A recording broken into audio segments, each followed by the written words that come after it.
एक बूढ़ी माँ अपने कमरे में सो रही थी। तभी उसे बेटे और बहू के कमरे से उनकी बातें सुनाई दी।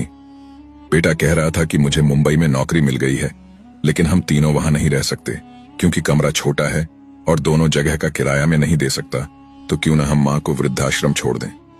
ये सुनकर बुजुर्ग माँ की आंखों से आंसू आ गए और वह सोचने लगी कि अभी 1 साल भी नहीं हुआ बेटे की शादी को और बहू ने उस पर अपना रंग चढ़ा दिया। तभी दूसरी ओर पति की बात सुनकर पत्नी बोली, नहीं, मैं और सासू माँ यहीं रहेंगे।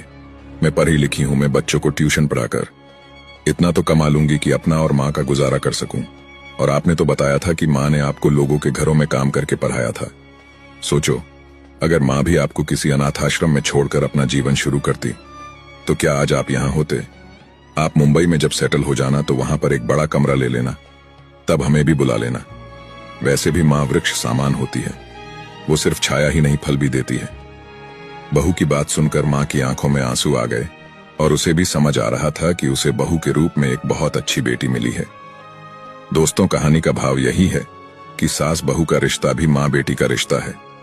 अगर कुछ प्रेम सम्मान देने की कोशिश हो तो सच में ये रिश्ता बहुत प्यारा है, जो घरों को और परिवारों को जोड़ने में एक महत्वपूर्ण